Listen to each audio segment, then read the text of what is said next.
Assalamu alaikum my dear students. We are going to start the next article और वो ज़ाहिर है हम शुरू करेंगे आप सल्लल्लाहु अलैहि वसल्लम की दुआ के साथ रब्बि ज़िदनी इल्मा, और इस दुआ के साथ कि आप इस टॉपिक को फुली कॉम्प्रीहेंड करें और इससे मैक्सिमम बेनिफिट उठाएं। इस चीज़ को अचीव करने के लिए आई विल रिकमेंड कि आप अपने साथ कॉपी पेन लेकर बैठें और इस आर्टिकल के फ्लो को नोट करें। ये वाला आर्टिकल, ये वाला फ्लो आप लोगों को नॉट ओनली उसको अंडरस्टैंड करने में हेल्प करेगा, बल्कि आपके माइंड में जो इसकी पिक्चर है वो भी बहुत शानदार डेवलप होगी। तो इस पर्टिकुलर टॉपिक में हम क्या क्या स्टडी करने वाले हैं, इसको अंडरस्टैंड करने के लिए we have to jump to the white board. So let's go there. Topic under discussion is muscles, और हमने अभी पढ़ा था कि मसल्स की हमारे पास तीन टाइप्स थी, स्मूथ, कार्डियक और स्केलेटल। आप लोगों के सिलेबस के स्कोप में जो डिटेल में डिस्कस किया गया है that is basically skeletal muscle. तो आइए हम इस पर्टिकुलर स्केलेटल मसल को स्टडी करते हैं। सबसे पहली बात है कि एक ऐसा टिश्यू जो किसी केमिकल एनर्जी को कन्वर्ट कर सकता था इनटू मैकेनिकल एनर्जी, उसे हम लोगों ने क्या नाम दिया था? मसल। ठीक है, into mechanical energy, into mechanical energy, उसका नाम क्या था माय डियर स्टूडेंट्स? मसल। ये वाले मसल्स हमेशा अटैच होते हैं विद द स्केलेटन, ढांचे के साथ अटैच होते हैं, और इसी की वजह से they are chiefly involved in locomotion. इसकी वजह से क्या होती है? लोकोमोशन हो जाती है, राइट। और अगली बात हमारे पास ये है कि they are usually voluntary in nature, their contraction and relaxation is in our control. तो ये कहलाते हैं voluntary muscles, voluntary muscles. Attachment कि ये वाले मसल किस तरह से अटैच होते हैं हमारे स्केलेटन के साथ, तो उसके लिए हम छोटा सा एक हेडिंग बनाते हैं, that is called as attachment. और अटैचमेंट दो तरीके से हो सकती है, यानी कि एक जो मसल है वो डायरेक्टली भी अटैच हो सकता है विद द बोन, और ऐसा भी हो सकता है कि हम इस मसल को कैसे अटैच करें? इनडायरेक्टली। जब मैं वर्ड यूज करता हूं इनडायरेक्टली, तो इसका क्या मतलब होगा? इसका मतलब ये है कि हम इस पर्टिकुलर मसल को पहले एक कनेक्टिव टिश्यू से अटैच करेंगे, that is much much more stronger and that may give more stronger connection or adhesion with the bone, and that very connective tissue is nothing other than tendon। तो tendon एक ऐसा connective tissue होता है कि जो किसी muscle को, tendon is a connective tissue that is going to attach a muscle with the bone। Muscles को बोन से जोड़ने वाले टिश्यू का नाम मेरे पास क्या है डियर स्टूडेंट्स? टेंडन। इसको हमने डायग्राम से अगर समझना हो तो इट इज नॉट डिफिकल्ट। ये जो मैंने अब रेड सा स्पिंडल ड्रॉ किया है, it is nothing other then a muscle. ये एक मेरे पास एक मसल है, its shape is of course spindle. ये दरम्यान में से मोटा है और साइडों से पतला है, लेकिन आपको याद होगा लास्ट लेक्चर में मैंने बोला था कि ये इसकी ओवरऑल अपीयरेंस है, लेकिन जब मैं इसके मसल सेल को देखूंगा तो वो बहरहाल सिलेंड्रिकल होते हैं। तो यहाँ पे नंबर ऑफ मसल ज्यादा और यहाँ पे नंबर ऑफ डेफिनेटली लेंथ कम हो जाएंगी। इसके साथ मैंने ड्रॉ किया हुआ माय डियर स्टूडेंट्स ये वाला tissue, black one, and that very black tissue is basically something like it, कुछ ऐसी चीज है ये इस तरह की, जो इसको रैप किए हुए है और जो एक्सटेंड होने के बाद बहुत सा थिक सा कॉर्ड बन जाती है, and that very thick cord is nothing other than tendon. इसे हम लोग टेंडन कहते हैं। जाहिर है ये उस तरफ भी है, तो इस पर्टिकुलर टिश्यू से ही ये अपने आप को अटैच करेगा with a particular bone, that may be radius, that may be ulna, that may be femur, that may be tibia, that may be fibula, that may be scapula, whatever. तो ये है हमारे पास बेसिकली अटैचमेंट के दो method. वो directly भी attach हो सकता है और किसी टेंडन के थ्रू भी अटैच हो सकता है। मैं दोनों चीजें यहाँ शो कर रहा हूँ कि ऐसा भी हो सकता है कि मसल किसी बोन से डायरेक्टली अटैच हो गया, किसी बोन से डायरेक्टली अटैच हो गया, डायरेक्टली, ये अगर ये मेरे पास एक बोन है तो डायरेक्टली भी अटैच हो सकता है और थ्रू अ टेंडन भी अटैच हो सकता है। नाउ वी वांट टू सी कि अगर इस पर्टिकुलर मसल की मैंने एनाटॉमी स्टडी करनी हो, यू नो एनाटॉमी क्या होती है कि study of any organ after dissection और study of any individual after dissection is called as anatomy. तो let's see what is the anatomy of a muscle. So let's jump to the next board. Anatomy of a muscle, इसकी मुझे करना क्या पड़ेगा my dear students? मुझे एक अदद organism की जरूरत पड़ेगी, मैं उसकी बाजू या टांग की सर्जरी करूंगा, कट करूंगा। कट करने के बाद definitely I will access the muscle और फिर मैं उस मसल को डायरेक्टली अटैच हो या इनडायरेक्टली अटैच हो काट के बाहर निकालूंगा। तो अब मैं उस पर्टिकुलर मसल की डायसेक्शन करके देखूंगा कि उसके अंदर क्या क्या है। तो जब मैंने एक मसल को काटा माय डियर स्टूडेंट्स, तो मुझे ये पता चला कि इस particular muscle, look at this diagram लाते हैं आप लोगों के लिए, कि इस पर्टिकुलर मसल के बाहर एक मेम्ब्रेन है।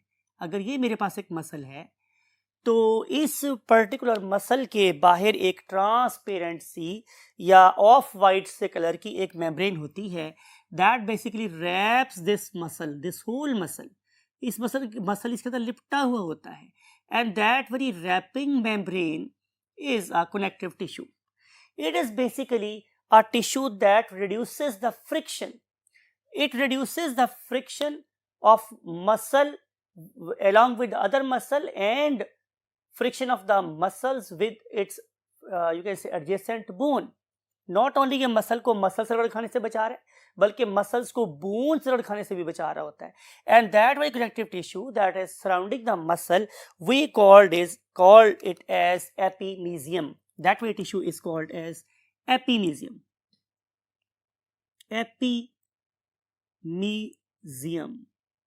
एपिमीजियम। अब हमने करना क्या है कि as we want to discuss anatomy, तो हम क्या करेंगे कि हम इसको यहां से सेक्शन कट करेंगे। जब मैंने इसको दरम्यान में से काटा तो फिर वो टॉम एंड जेरी वाला मसल का पीस बन गया। आपने देखा होगा कि उस वाले केस में भी आमतौर पर टॉम एंड जेरी वाले केस में भी किसी मसल को ऐसे कट करके दिखाया गया होता है, समथिंग लाइक इट, ऐसे, राइट? के दरम्यान में से काट दिया मैंने यहाँ से, तो जाहिर आधा मसल ये और आधा मसल इसके इधर होगा। अब हमने क्या किया, अब हमने इसके ऊपर से एपिमीजियम भी उतार दी। तो मुझे क्या पता चलेगा, जब मैंने सेक्शन कट किया तो नजर आया कि इसके अंदर बहुत से मसल्स के क्या हैं, बंडल्स हैं, something like it. Look at this, ये बंडल है, ये बंडल है, ये बंडल है, ये द मसल बंडल्स। ये है मेरे पास एक मसल बंडल, आप लोग इसे मायो बंडल भी कह सकते हैं। जहां के भी हम वर्ड यूज करते हैं मायो, उसका मतलब होता है मसल, तो ये मसल का बंडल है। आप देखें तो आपको नजर आएगा यहाँ पर अल्लाह ताला की आर्किटेक्चर कि जैसे अल्लाह ताला ने इन मसल्स को दूसरे मसल से रगड़ खाने से बचाया हुआ है, इसी के साथ अल्लाह ने मसल बंडल्स को एक दूसरे से रगड़ खाने से भी बचाया हुआ है by wrapping them in another connective tissue, something like it. ये कनेक्टिव टिश्यूज हैं जो इसके अराउंड प्रेजेंट है, समथिंग लाइक इट, ये टिश्यूज। यानी कि अगर मैं आप लोगों के लिए इस एक मसल बंडल को बाहर निकालूं तो मुझे क्या पता चलेगा, look at this my dear students, कि ये बंडल मैंने बाहर निकाला, इसको मैंने मैग्नीफाई करके दिखा रहा हूं आप लोगों को, समथिंग लाइक इट। तो ये है मेरे पास एक मसल बंडल। तो इस पर्टिकुलर मसल बंडल के ऊपर भी एक कवरिंग है,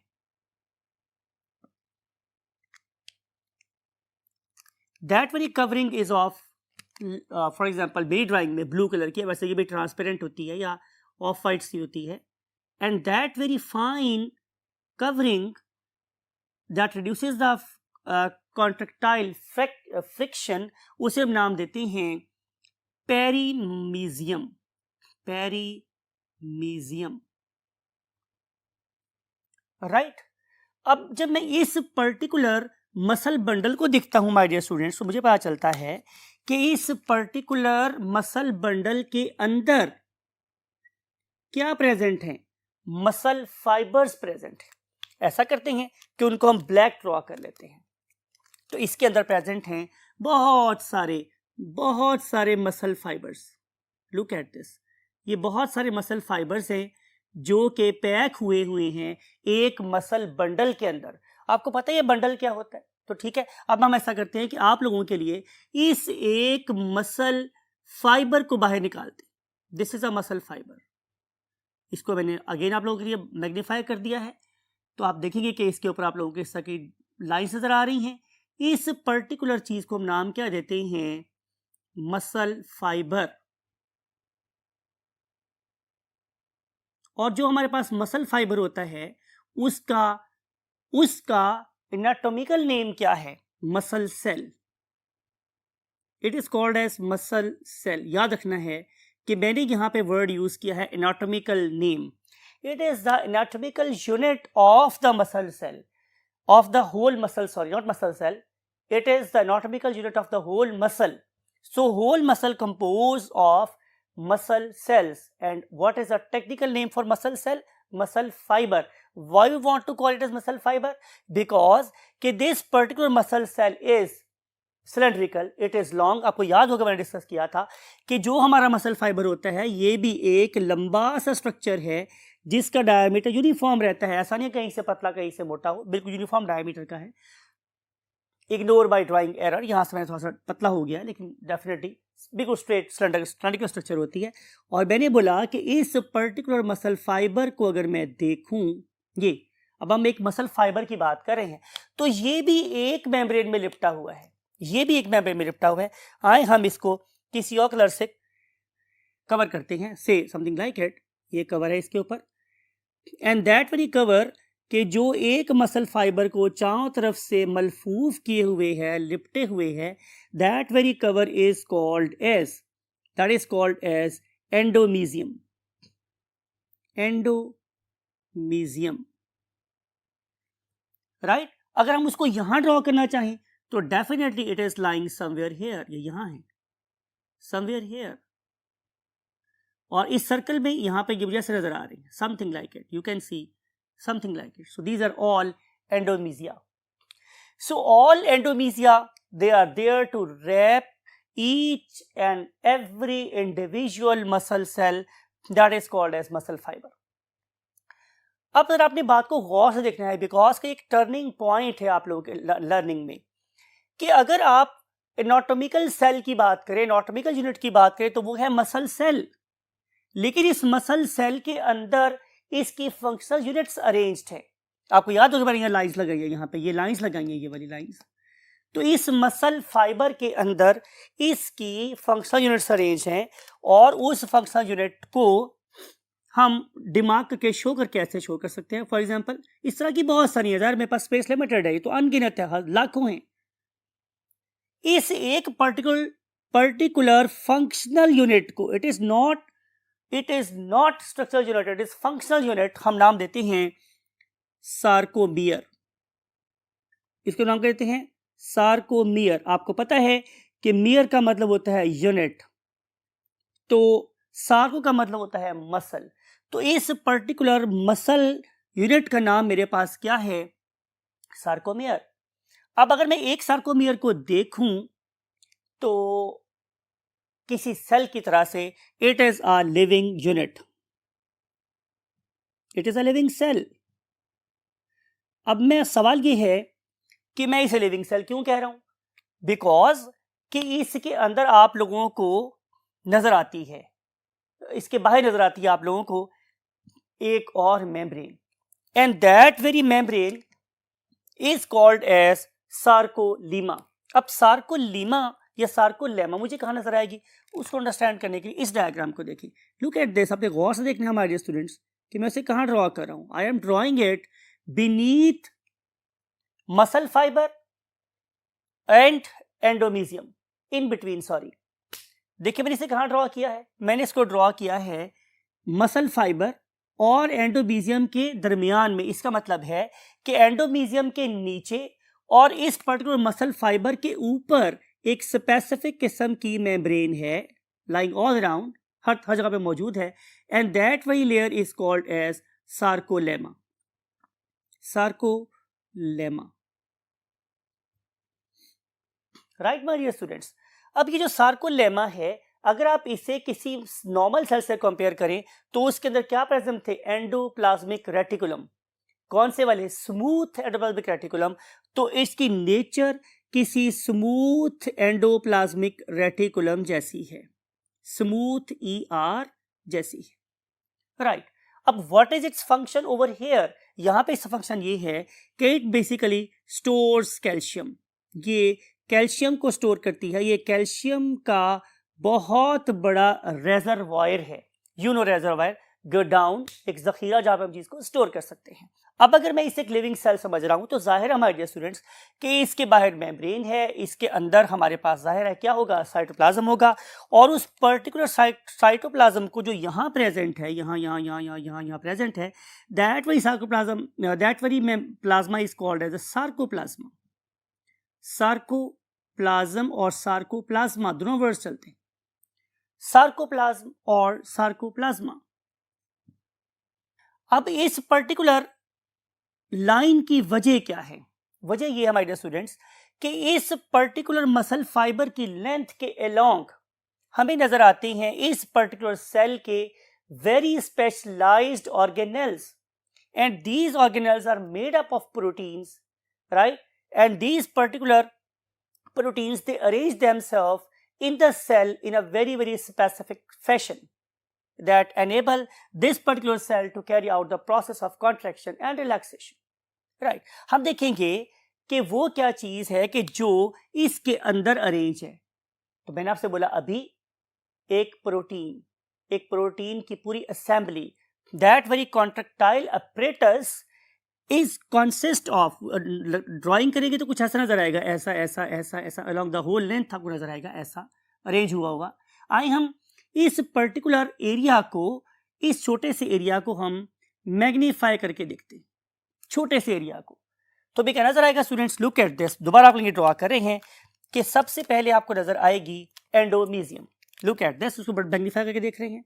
this one is endomysium, this one is endomysium, these are two sides of endomysium. और इसके बाहर हमें नजर आ रही है इसके अंदर नजर आ रही है sarcolemma. This one is sarcolemma, this one is sarcolemma, and it is provided with the sarcoplasmic tubules, and these sarcoplasmic tubules are basically what? Storing calcium. और इसके अंदर मुझे नजर आ रही है ये वाली दो lines, for example this one and this one, ये दो लाइंस हम यहां ड्रॉ करते हैं, somewhere here 1 and 2, ये दो लाइंस। अगर हम इसको और एक्सटेंड करें या इसको भी शामिल कर लें फॉर एग्जांपल, तो हम इसको और आगे ले चलते हैं, no problem at all, it's not difficult for us. हम इसको यहां तक ले जाते हैं आपको समझाने के लिए, ताकि आपको आसानी से बात समझ आ जाए, राइट। मैंने आपसे कहा था माय डियर स्टूडेंट्स कि ये एक सेल का हिस्सा है, ये पूरा सेल कितना है, यहां से लेकर यहां तक, ये हम उसके एक हिस्से की बात कर रहे हैं, that is basically carrying out its function. तो मैं इसको क्या बोल रहा हूं? Functional unit. मैंने बार बार एक्सप्लेन किया है कि it is anatomical unit, it is functional unit, ठीक है। अब हम इस फंक्शनल यूनिट के बाहर क्या ड्रॉ कर रहे हैं? जाहिर है एंडोमीजियम, दिस इज एंडोमीजियम, राइट। अब ये जो पर्टिकुलर लाइन है जो यहां से शुरू हुई और यहां पे खत्म हुई, या यहां से शुरू हुई और यहां पे खत्म हुई, इस पर्टिकुलर लाइन को हम लोग नाम क्या देते हैं? यस, परफेक्ट, हम इसे नाम देते हैं जी लाइन। इसे हम ब्लैक ड्रॉ कर दें ताकि आपको आसानी हो जाए समझने में। It is called as Z line, ये एक जी लाइन है। एंड दिस वन जिसको मैं ड्रॉ कर रहा हूं, जाहिर है ये एक और जी लाइन है। और ये थर्ड वाली, ये भी एक जी लाइन है, ये भी एक जी लाइन, राइट। इन सी लाइंस के ऊपर इसकी प्रोटीन्स अपने आप को स्पेसिफिक वे में अरेंज करती हैं। और वो प्रोटीन है कौन से माय डियर स्टूडेंट्स? तो answer is thin proteins. Look at this, हमने उसको बहुत थिन ड्रॉ किया हुआ है, very thin, and for example very thin, something like it, some same over here, something like it, and something like it, and same over here.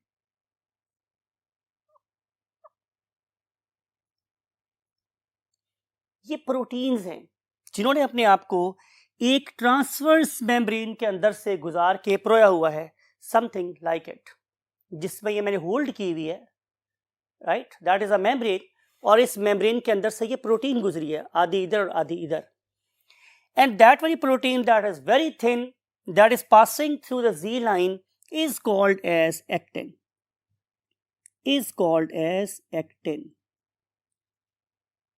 Right. आपने अगर देखना हो माय डियर स्टूडेंट्स कि यहाँ पे एक Z लाइन के अंदर कितनी प्रोटीन्स प्रोई हुई हैं, तब वो क्या करना पड़ेगा, आपको इस पॉइंट से सेक्शन कट करना पड़ेगा।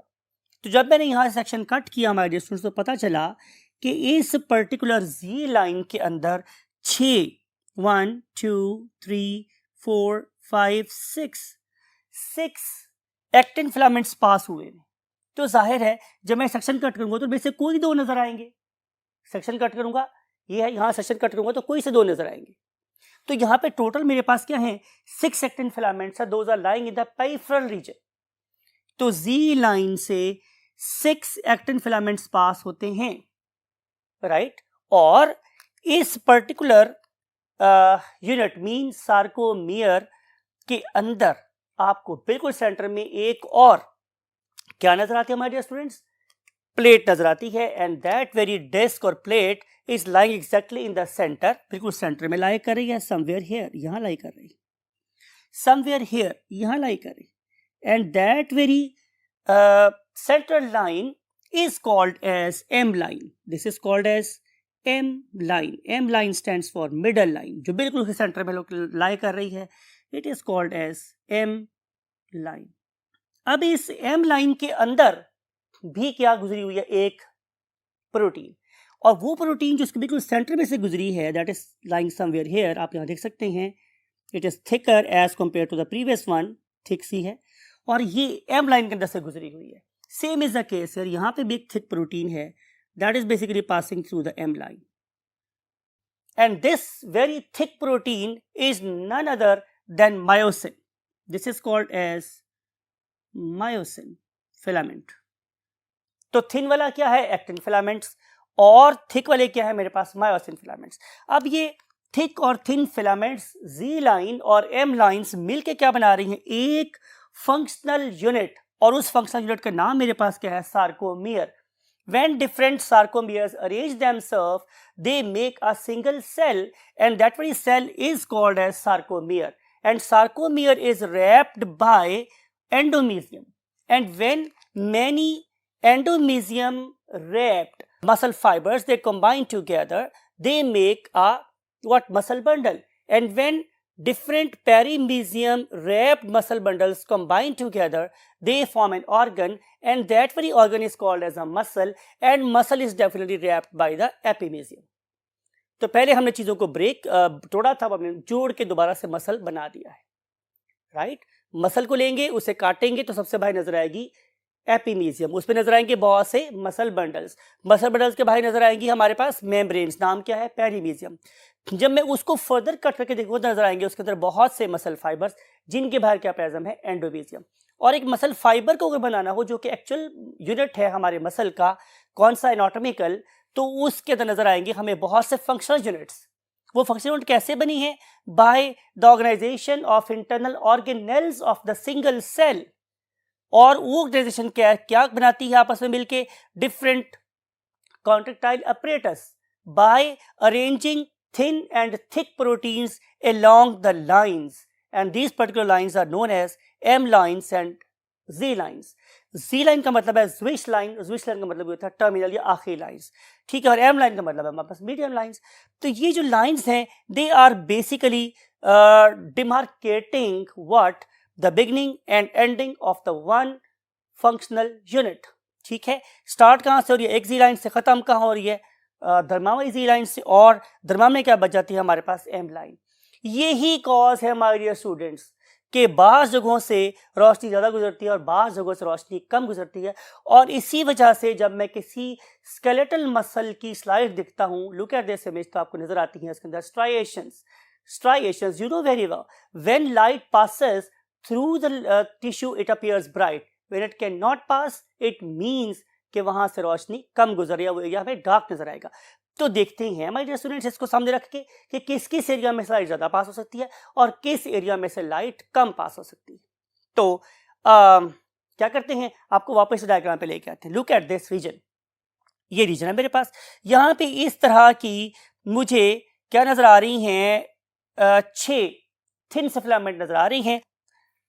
अगर हम इस जी लाइन के ऊपर अटैच्ड थिन फिलामेंट्स की बात करें तो इनका डायमीटर जो है वो 7 to 8 माइक्रोमीटर इन डायमीटर होता है। It means they are very thin.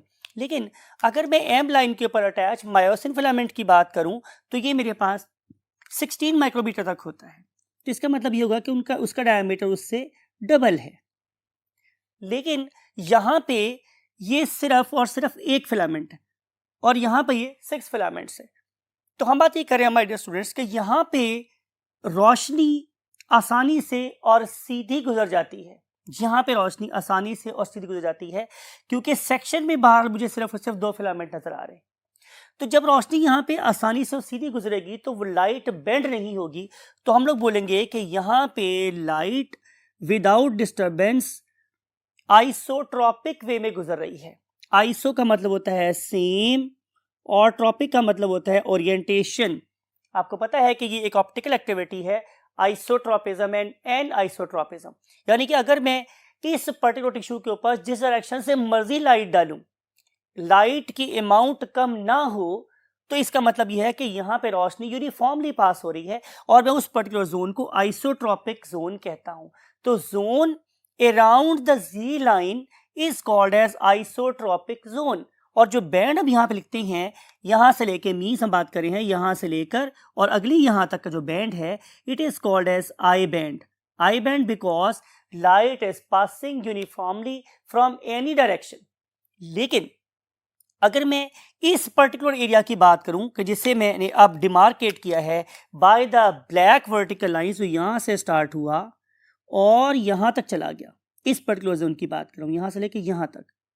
ये इस पर्टिकुलर जोन में मैंने ये देखा कि अगर मैं रोशनी को किसी डिफरेंट एंगल से पास करता हूं तो फिलामेंट दूसरे के ऊपर से मुझे गुजरते हुए महसूस होते हैं और रोशनी यूनिफॉर्म नहीं गुजर रही, कभी रोशनी कम हो जाती है, कभी ज्यादा हो जाती है। तो उस पर्टिकुलर जोन में कि जहां रोशनी कभी कम हुई कभी ज्यादा हुई, उसे मैं नाम देता हूं an isotropic band. An isotropic, an isotropic, इसका मतलब फिर दोबारा बोल रहा हूं, या हम इसे बोलते हैं ए बैंड, ए बैंड। ठीक है, इससे मैं क्यों ये बात कर रहा हूं कि जब मैं डिफरेंट एंगल से रोशनी पास करता हूं तो रोशनी कभी ज्यादा हो जाती है और कभी कम हो जाती है, तो इसलिए मैं इसे क्या बोलता हूं, एन आइसोट्रॉपिक बैंड। अब इस एन आइसोट्रॉपिक बैंड की रीजन मेरे पास क्या है कि यहाँ पे थिन फिलामेंट भी हैं और थिक फिलामेंट भी हैं, और जब थिन फिलामेंट और थिक फिलामेंट दूसरे के रेफरेंस मूव करते हैं, समथिंग लाइक जैसे कि हमारा सोलर इक्लिप्स होता है या लूनर इक्लिप्स होता है, तो उसमें भी ऐसा ही है कि रिलेटिव मूवमेंट की वजह से अंधेरा जैसा कभी रोशनी आ जाती है। तो सेम इज द केस है, जब थिन फिलामेंट क्या गया था, थिक फिलामेंट थिन फिलामेंट क्या गया आता है, तो रोशनी की मिकदार जो है वो कम ज्यादा हो जाती है। तो therefore this very zone is called as I band. लेकिन इस पर्टिकुलर आई बैंड के अंदर एक जोन ऐसा भी है जो बहुत रोशन है, दैट इज वेरी मच रोशन। अगर मेरा बस चलता हो तो मैं आप लोगों को इस पूरे के पूरे जोन को पेंट करके दिखाऊं। कोशिश करते हैं कि इस पूरे के पूरे जोन को मैं पेंट कर दूं। This very zone. अब इस पर्टिकुलर जोन में आप लोगों को क्या नजर आ रहा है, सिर्फ एक एम लाइन और उसके साथ अटैच हुई सिर्फ और सिर्फ एक मायोसिन फिलामेंट। तो इस पर्टिकुलर जोन को हम लोग नाम देते हैं एच जोन। ठीक है, तो A band is bisected by H zone. तो जब मैं एच जोन की बात करता हूं तो it is from the word हेले, HELE, हेले, HELE, हेले। हेले का मतलब होता है मेरे पास ब्राइट। तो आपको इस काले बैंड के अंदर एक रोशन सा बैंड भी नजर आता है, दैट इज बिकॉज यहाँ पे सिर्फ और सिर्फ एक फिलामेंट होता है। अब क्या होगा माय डियर स्टूडेंट्स कि जब कॉन्ट्रैक्शन होगी, राइट, तो एक मैसेज आप लोगों के ब्रेन से जाएगा। For example in my hand, तो जो मेरे हैंड के मसल है they all begin to contract simultaneously. तो उस टाइम पे ये वाली Z lines they will come close together. जब एक दूसरे के पास आएंगी तो जाहिर है कॉन्सिक्वेंटली मेरा आई बैंड भी श्रिंक होगा और मेरा एच बैंड भी श्रिंक होगा। हाँ, जिस बैंड की लेंथ में इजाफा होगा that will be called as the A band. A band बढ़ता चला जाएगा बिकॉज के फिर myosin filaments, actin filaments they will they will you can say slide over each other and they will maximum you can say show overlapping. तो जब overlapping ज़्यादा होगी तो जाहिर है मेरे पास एनआइसोट्रोपिज्म ज़्यादा होगी और ए बैंड चौड़ा होता चला जाएगा, तो कॉन्सिक्वेंटली मेरा आई बैंड और एच बैंड कम होता चला जाएगा. लेकिन जब मसल दोबारा से रिलैक्स होगा तो दोबारा से भी ज़रा शुरू हो जाएंगे, जाहिर है मेरे एच बैंड्स और मेरे आई बैंड्स. तो कौन कम हो जाएगा? जाहिर है ए बैंड. तो ये है हमारे पास functional anatomy of these particular you can say muscle cells. अगले टॉपिक में, अगले बोर्ड पे हम देखेंगे कि हम इस पर्टिकुलर सेल के अंदर जाएंगे, मींस इस फंक्शनल यूनिट के अंदर जाएंगे तो देखेंगे कि मायोसिन प्रोटीन किस तरह की बनी हुई है और एक्टिन प्रोटीन किस तरह की बनी हुई है. इसे अंडरस्टैंड करने के लिए let's jump to the next board. Yes my dear students, we want to start again with the same diagram. ये मेरे पास क्या है? एक जी लाइन. ये मेरे पास क्या है? दूसरी जी लाइन. और ये मेरे पास क्या है? सेंटर में एक थिक सी एम लाइन. ये थिक सी एम लाइन है, ठीक है. और इस एम लाइन के साथ अटैच है एक मोटी सी प्रोटीन जिसका नाम क्या है? मायोसिन. और इस जी लाइन के साथ अटैच है मेरे पास थिन प्रोटीन्स जिनका नाम क्या था मेरे पास? Actin and actin, actin and actin. तो दीज आर एक्टिन प्रोटीन्स. ये एक्टिन है. और ये मेरे पास क्या था माय डियर स्टूडेंट्स? मायोसिन. हम दिखना ये चाह रहे हैं कि ये एक्टिन और मायोसिन बेसिकली किस तरीके से अरेंज है, इनकी अपनी स्ट्रक्चर क्या है. देयरफॉर हमने इसका नाम रखा हुआ है, इस टॉपिक का नाम रखा हुआ है ultra structure of the muscle cell. कि अगर हम सार्कोमियर के अंदर घुसे तो हमें क्या नजर आएगा? तो पहले नजर आएगी हमें एक मोटी सी प्रोटीन, उसका नाम क्या है? मायोसिन. तो आए हम इस मायोसिन की बात करते हैं.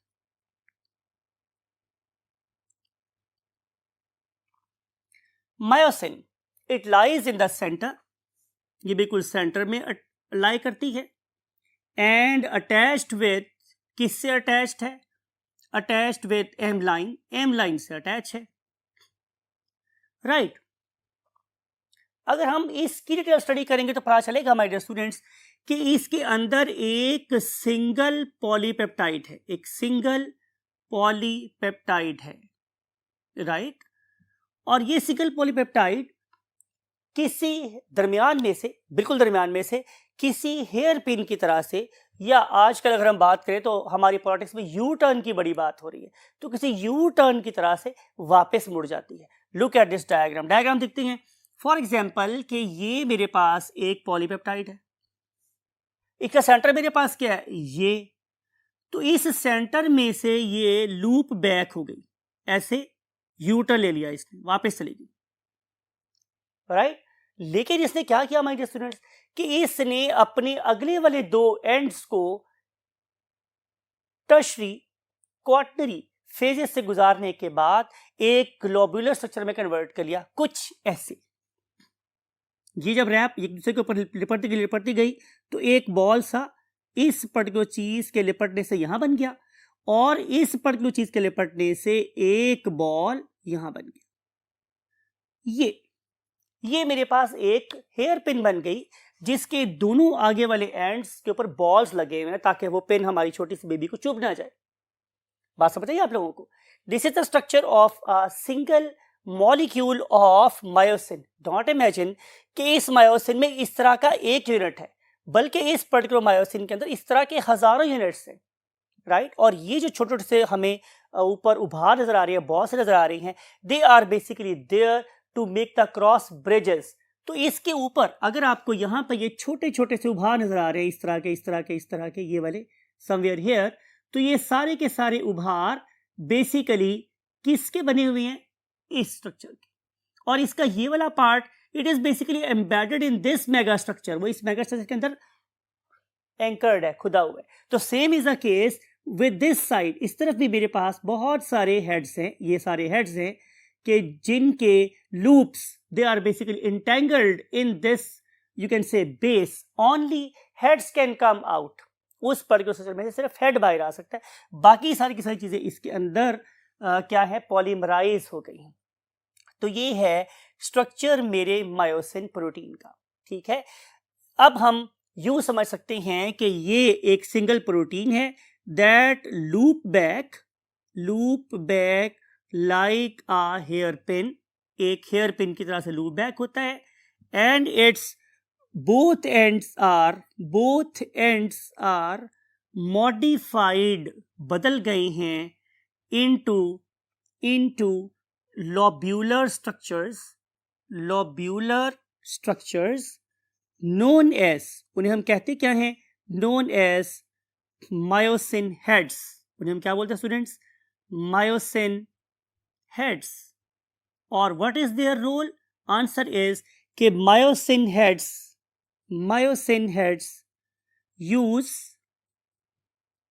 used to make cross bridges, ये हमेशा क्रॉस ब्रिजेस बनाने में इस्तेमाल होते हैं, right, used to make cross bridges.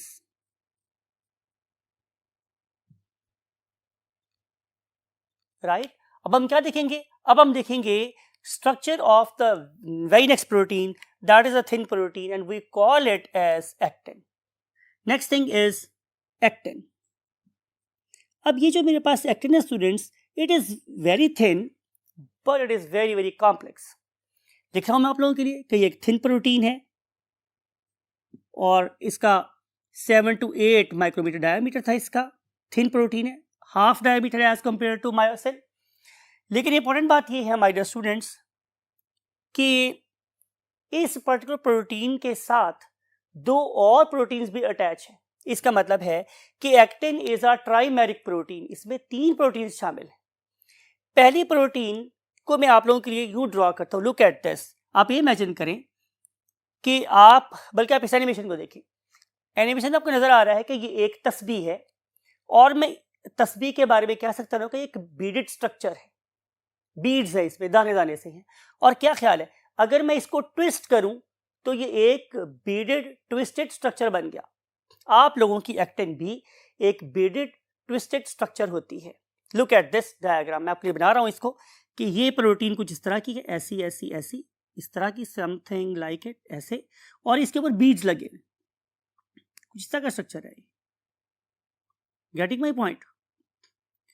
और इस पर्टिकुलर बीडेड स्ट्रक्चर को अगर मैं देखूं तो इसके साथ 2 और किस्म की प्रोटीन्स अटैच होती हैं. ठीक है माय डियर स्टूडेंट्स?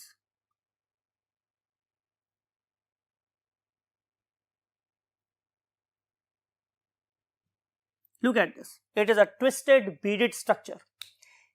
आपने कभी डेफिनेटली परांदे का नाम सुन रखा होगा, आजकल तो उसका फैशन ही खत्म हो गया, लेकिन गांव में बहुत से लोग भी इस बात को जानते हैं.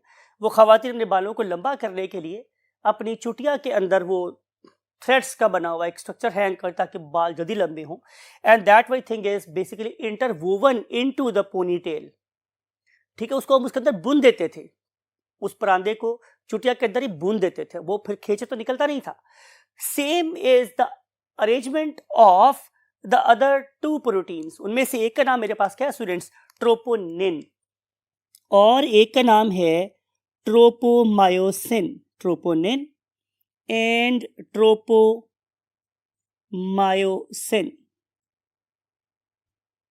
हम पहले बात करते हैं ट्रोपोमायोसिन की. तो ट्रोपोमायोसिन के बेसिकली मेरे पास 2 पॉलीपेप्टाइड है. क्या है स्टूडेंट्स, इसके 2 स्ट्रैंड्स हैं या 2 पॉलीपेप्टाइड्स हैं.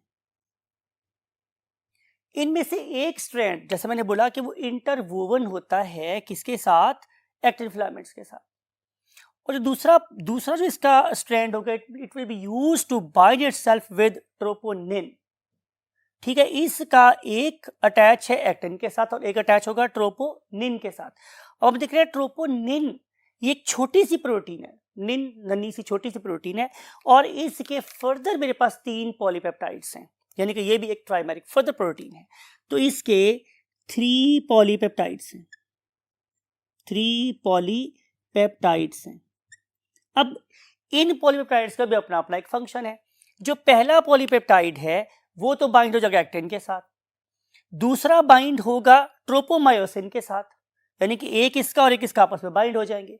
जो तीसरा है वो मेरे पास किससे बाइंड हो जाएगा, कैल्शियम बाइंडिंग साइट है. तो पहला किससे बाइंड हो गया, पहला बाइंड हो गया एक्टिन के साथ, दूसरा बाइंड हो गया ट्रोपोमायोसिन के साथ, ट्रोपोमायोसिन के साथ, और जो तीसरा है थर्ड वाला, ये किससे बाइंड होगा? ये बाइंड होगा कैल्शियम के साथ, Ca+2। It is something like it, ये किसी बैलेंस की तरह से, राइट? कि अगर कैल्शियम इधर से बाइंड होगा तो ये हैवी हो जाएगा, और नहीं बाइंड हुआ तो ये ऊपर आ जाएगा, समथिंग लाइक फलक्रम की तरह काम कर रहा है। जब कैल्शियम आके इस ट्रोपोनिन छोटी सी प्रोटीन के साथ आके बाइंड होगा तो इसमें एक कन्फर्मेशनल चेंज आएगी शक्ल में, इसीलिए मैं ट्रोपोनिन को एक कन्फर्मेटरी प्रोटीन बोलता हूं। एक कन्फर्मेशनल प्रोटीन है, और आप इसे कॉन्फिग्रेशनल प्रोटीन भी बोल सकते हैं। कॉन्फिग्रेशनल, उसकी कॉन्फिग्रेशन चेंज हो जाएगी, राइट? उसकी थ्री स्ट्रक्चर चेंज हो जाएगी। कैसे चेंज होगी? Look at this. इसको अंडरस्टैंड करने के लिए आपको मेरे हाथों की तरफ देखना पड़ेगा माय डियर स्टूडेंट्स, कि ये मेरे पास एक एक्टिन प्रोटीन है। एक्टिन प्रोटीन कौन सी जगह है माय डियर स्टूडेंट्स? ये वाला डिप्रेशन कह लें, ये वाला डिप्रेशन कह लें, ये वाला डिप्रेशन कह लें, गड़ा है। ये ऊपर भी हो सकता है, ऐसे इस पर्टिकुलर पॉइंट पे, इस पर्टिकुलर पॉइंट पे ये गड़े हैं। These particular depressions are basically lying in the actin, और इस पर्टिकुलर साइट को मैं देखूं तो ये क्या कहलाती है? Active site. किस एक्टिव साइट है? एक्टिन की। किसके लिए एक्टिव साइट है? फॉर द मायोसिन हेड्स, कि अगर ये वाली सरफेस एक्सपोज है तो मायोसिन हेड फौरन इससे बाइंड हो जाएंगे, बिकॉज कि इस पर्टिकुलर डिप्रेशन के चार्जेस और मायोसिन हेड के चार्जेस ऑपोजिट है। तो जो ही साइड एक्सपोज होगी फौरन मायोसिन हेड इससे बाइंड हो जाएगा। लेकिन आमतौर पे इस पर्टिकुलर एक्टिव साइट को कवर रखती है क्या? ट्रोपोनिन। लेकिन जो ही इस ट्रोपोनिन के साथ आके कैल्शियम बाइंड होता है तो ये साइड पे हट जाती है। अब ये वाली कैविटी ओपन हो गई। जो ये कैविटी ओपन होगी तो नीचे पड़े हुए मायोसिन हेड उससे बाइंड हो जाएंगे, and they will use to make the cross bridges. तो इस लिहाज से फंक्शन को कंट्रोल करने के लिए हमारे पास ट्रोपोनिन है, जो अपनी शक्ल तब बदलेगी कि जब उसके साथ आके कैल्शियम अटैच होगा। Once calcium is inside the sarcomere तो फिर एक्टिव साइट्स एक्सपोज हो जाएंगे, उसके साथ अटैच हो जाएंगे हमारे मायोसिन हेड्स, और इससे हमारी मसल की कॉन्ट्रैक्शन स्टार्ट हो जाएगी। ये कॉन्ट्रैक्शन फर्दर कैसे काम करती है, किस तरह से यू कैन से हमारा जो मसल है वो एक्टिवेट होता है या उसमें चेंजेस आती हैं, फिर ये वाले मायोसिन हेड्स कैसे ब्रेक होते हैं, हमारा मसल कैसे रिलैक्स करता है, इन सारी चीज़ों को हम डिस्कस करेंगे आप लोगों से नेक्स्ट टॉपिक में। और till that very next topic I want to say you goodbye, अल्लाह हाफिज़।